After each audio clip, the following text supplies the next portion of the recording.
9월 25일 창세기 50장 15절에서 26절 말씀을 가지고 세상이 나를 결정할 수 없다. 세상이 나를 결정할 수 없다. 이런 제목으로 하나님 말씀 나누도록 하겠습니다. 우리가 이제 49장, 50장, 48장부터 시작해서 사실은 이제 야곱이라는 사람의 죽음의 장면을 살펴보지 않습니까? 그들이 아들들을 축복하고 또 특별히 요셉에게 그 자기의 장례를 반드시 이집트에서 치르지 말고 고향인 가나안 땅 막벨라 굴에서 장사하라는 부탁을 하는 장면을 우리가 쭉 봤죠.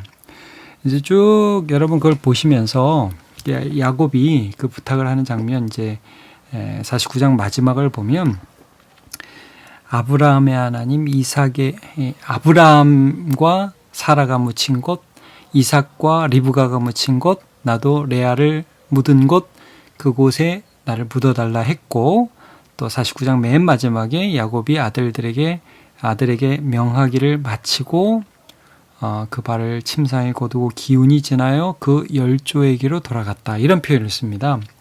이제 아브라함, 이삭, 야곱, 그리고 그들이 모두 한 장소에서 죽은 이 모든 장사된 이 모든 것들은 사실 뭘 말하고 있냐면 그들이 동일하게 하나님을 믿었다는 것이죠. 그러니까 지금 이제 계속해서 야곱이 요셉에게 그리고 그 다른 형제들에게 자신의 장래에 대해서 이런 부탁을 하는 것은 나를 인도하시고 나의 아버지와 나의 할아버지를 인도하신 분이 하나님이시며 더 나아가서 너희를 인도하실 분도 하나님이라는 거예요. 그래서 지금 야곱은 죽음을 통해서 굉장히 많은 신앙 교육을 하고 있는 셈입니다.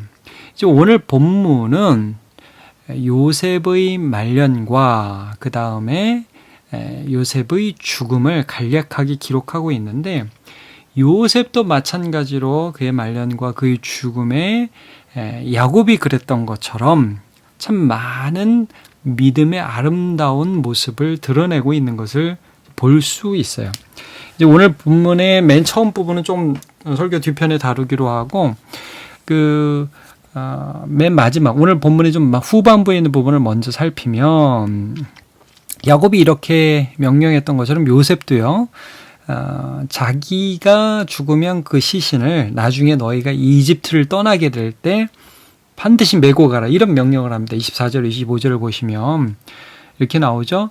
너희를 이 땅에서 인도하여 내사 아브라함과 이삭과 야곱에게 맹세하신 땅에 이르게 하시리라. 이런 얘기를 해요.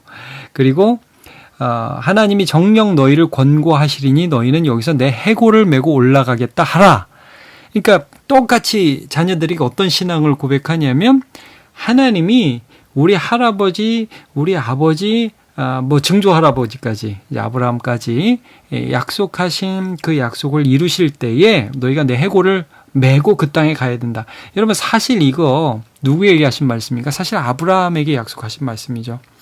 이 땅 너희가 반드시 이방 땅에 가서 400여 년 후에 다시 나오게 될 것이다. 그리고 야곱에게도 하신 말씀이에요. 이집트로 내려가기 전에 너는 이집트 내려가기를 두려워하지 마라. 내가 반드시 다시 올라오게 하겠다. 약속을 해주셨고요. 야곱이 요셉에게 이런 말을 합니다. 창세기 48장 21절에 보면 이스라엘이 요셉에게 또 이르되 나는 죽으나 하나님이 너희와 함께 계시사 너희를 인도하여 너희 조상의 땅으로 돌아가게 하시려니와. 자, 이렇게 이런 족장들의 마음 가운데 어떤 믿음이 있죠? 나는 여기 분명히 야곱이 죽으면서 이렇게 얘기하죠. 나는 죽으나 하나님은 너희 가운데 계시다. 이거예요, 여러분. 그러니까 이들이 죽으면서 그걸 계속 얘기했어요. 나는 너를 이제 육신적으로 보고 얘기할 수 없는 그런 상태가 된다. 근데 너희 가운데 하나님은 계시다. 그분은 일하고 계시다. 그분을 믿어야 된다. 이걸 계속해서 죽으면서 자기의 자손들에게 말해주고 있는 것이죠. 그래서 여러분 나중에 보시면 이것들을 이스라엘 족속들이 그들의 후예가 기억했어요. 출애굽기 13장에 보면 이제 출애굽할 때에 모세가 애굽을 떠날 때 요셉의 해골을 취하였다. 이런 구절이 나와요. 제가 좀 읽어볼게요. 모세가 요셉의 해골을 취하였으니 이는 요셉이 이스라엘 자손으로 단단히 맹세케 하여 이르기를 하나님의 필연 너희를 권고하시리니 너희는 나의 해골을 여기서 가지고 나가라 하였음이었더라 해서 출애굽할 때에 요셉을 통해서 하신 하나님의 말씀에 순종하는 이스라엘 자손의 그런 모습이 여기 나타나 있어요. 그러니까 여러분 이런 그 자손들의 마음 가운데 그들의 조상이 가졌던 신앙이 이런 식으로 계승되는 것을 알 수 있죠.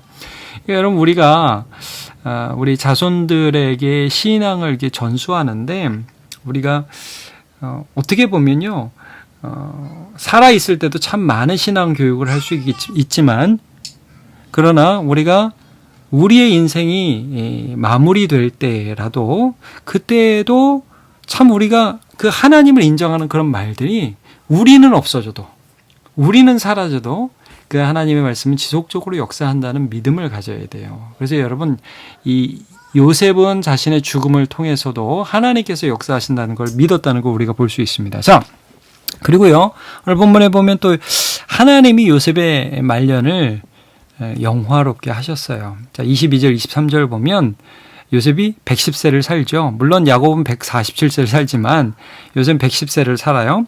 그러면서 에브라임의 자손 3대를 보았다. 이런 말씀을 해요. 그래서 므낫세의 아들 마길의 아들들도 요셉의 스라에서 양육이 되었다. 굉장히 장수하면서 자손들을 보면서 요셉이 살았고 참 하나님이 주신 아름다운 노년을 보냈다는 것을 알 수 있죠. 여러분 우리가 요셉을 10대, 20대로 평가했다면 참 불쌍한 인생, 꼬인 인생이라고 얘기할 수 있겠죠. 그러나 그의 30의 총리가 되고 또 우여곡절 끝에 가족들을 다시 만나고 그들을 먹여 살리고 이집트를 먹여 살리고 하는 그 모든 일들을 보고 또 그 모든 일들을 한 어쩌면 은퇴한 총리 요셉이겠죠. 그의 삶에 하나님이 베푸신 이런 은혜가 있다는 것을 성경은 조용히 증거하고 있습니다. 히브리서 13장 7절에 보면 하나님의 말씀을 너에게 일러주고 너희를 인도하던 자들을 생각하며 그들의 행실의 결말을 주의하여 보고 그들의 믿음을 본받으라 그랬어요. 여러분 예수 잘 믿는 사람도 고난 당하죠. 예수 잘 믿는 사람도 어려움 당합니다. 그러나 시간을 오래 두고 그들의 삶을 보십시오. 하나님께서 어떤 은혜들을 주시는가 그리고 그들의 믿음을 본받으라 그랬습니다. 그러니까 하나님께서 그 요셉의 말년에 복을 주시는 것들을 우리가 여기서 보게 됩니다. 여러분 우리가 당장에는 어려워 보이고 당장에는 힘들어 보이고 그런 모습들이 많이 있을 수 있어요. 그러나 우리가 하나님께서 때로는 이 세상을 넘어서 정말 이 세상에서 보이지 않는 것까지 우리에게 예비하신 은혜가 있다는 것을 늘 기억하시면서 이 믿음의 삶을 살아가시길 바랍니다. 이제 오늘 우리가 가장 주의해서 봐야 될 게 요셉의 용서의 부분입니다. 자, 아버지 야곱이 열조에게로 돌아갔고 성대한 장례식을 치렀다. 이게 이제 어제 본문의 끝인데 아버지가 돌아가셨다. 슬프다. 아마 요셉은 여기까지 느꼈을 거예요. 근데 형들은 다른 감정을 느꼈어요. 도둑이 제발 저린다고 이게 죄진 사람이 결국 가지게 되는 그 결말인데 요셉은 사실 뭐 형들에게 별로 앙금이 이미 없고 하나님 안에서 모든 문제를 감정적인 문제를 해결한 상태인데 형들은 이제 아버지가 죽으니까 요셉이 자기들한테 해코지를 못할 수 있도록 방패막이가 되어졌다고 아버지가 그랬다고 생각을 했는데 아버지가 돌아가시니까 야 이제는 진짜 올 게 올 수도 있다. 이런 두려움에 확 휩싸인 거죠. 그래서 요셉을 찾아가가지고 좀 어떻게 보면 거짓말이거든요. 그 아버지가 이런 유언을 했다 그러면서 요셉한테 이런 말을 합니다. 16절 보시면 당신의 아버지가 돌아가시기 전에 명령하여 이러셨습니다. 너희가 이같이 요셉에게 이르라 내 형들이 내게 악을 행하였을지라도 이제 바라건대 그들의 허물과 죄를 용서하라 하셨나니 당신의 아버지 하나님의 종들인 우리 죄를 이제 용서하소서. 아 이게 정말 이런 말까지 요셉한테 한다니 참 그 요셉 반응이 어때요? 여러분 여기 보면 요셉이 그들이 그에게 하는 말을 들을 때에 뭐 열받았더라 좀 어이가 없었더라 그게 아니라 여기 보니까 울었더라 그렇게 나오죠. 저도 좀 생각해 봤어요. 여러분 왜 울었을까요? 답답해서 울었을까요? 오해받아서 울었을까요? 뭐 이건 제 생각인데 어쩌면 불쌍해서 울었을 것 같다는 생각이 좀 들어요. 아 이렇게 내 마음과 하나님의 역사를 아직까지 이해하지 못하는가? 죄책감에 사로잡혀 있는가? 아직까지 이렇게 얽매여 있는가? 아직까지 그 죄책감에서 헤어나오지 못하는가? 여러분, 이게 우리가 한편으로는 이런 적용도 가능한 거예요. 여러분, 하나님께서 우리 죄를 용서하셨습니다. 근데 우리가 하나님 앞에 가서 하나님, 저 이제는 좀 용서해 주시죠. 그러면 이미 용서하신 하나님이 너무 마음 아프실 수도 있는 거예요.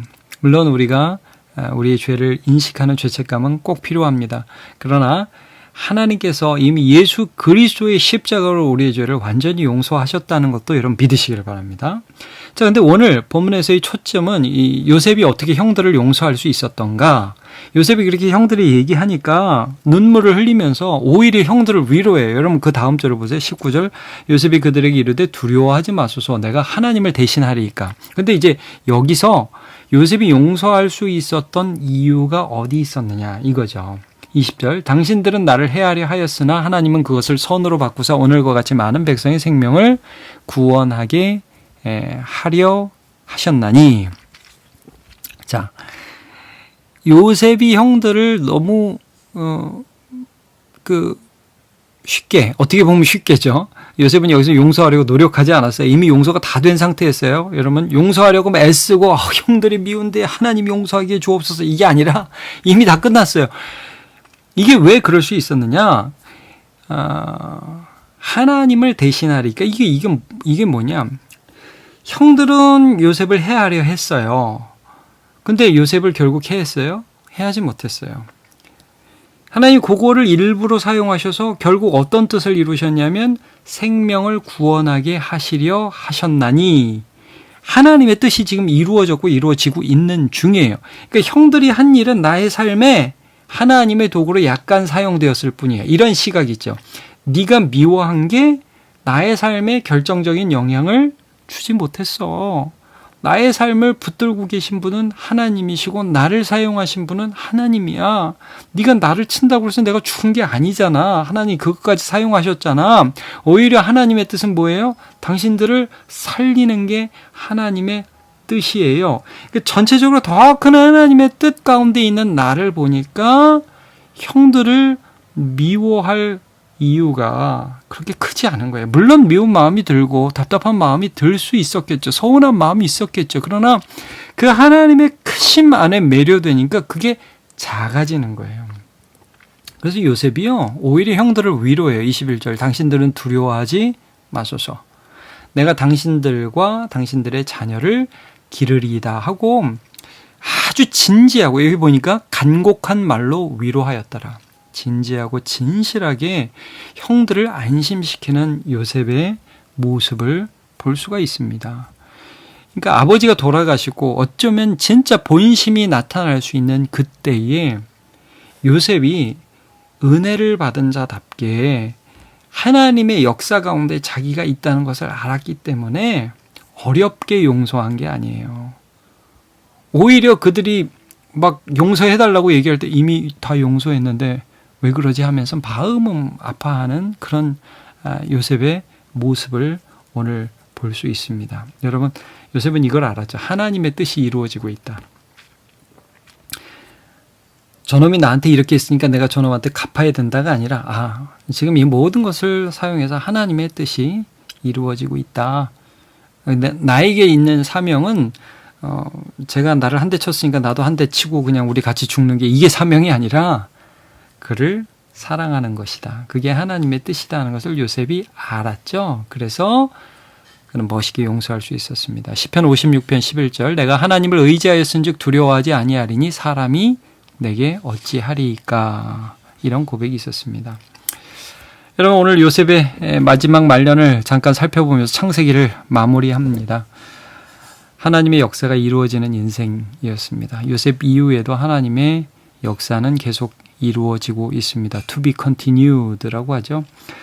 정말 힘이 생겼을 때도 그때도 하나님을 공경했고요. 또 힘이 점점 없어져서 죽어가면서도 하나님을 붙들면서 죽는 요셉의 모습을 우리가 본받게 본받아야 되겠습니다. 그래서 믿음으로 하나님께 영광 돌리는 저와 여러분 되시기 바랍니다. 기도하겠습니다.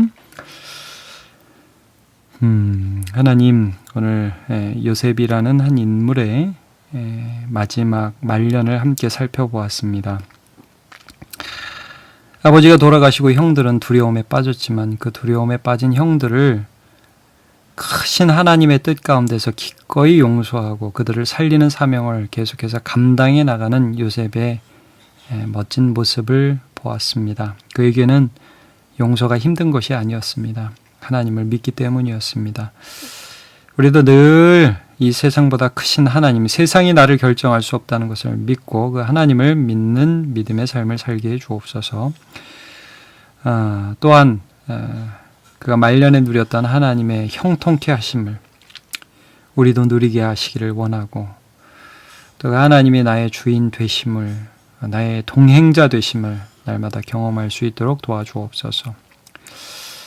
그는 죽으면서 그의 후손들에게 나의 유고를 반드시 메고 나갈 것을 부탁하고 명령하고 모세가 그것을 지키게 됩니다. 하나님, 우리가 어느 순간인가 하나님의 부름을 받아 이 세상을 떠날 때라도 그 죽음을 통해서 하나님께 영광 돌리며 믿음을 전수하는 자가 다 될 수 있도록 은혜 내려 주옵소서. 예수님의 이름으로 기도합니다. 아멘.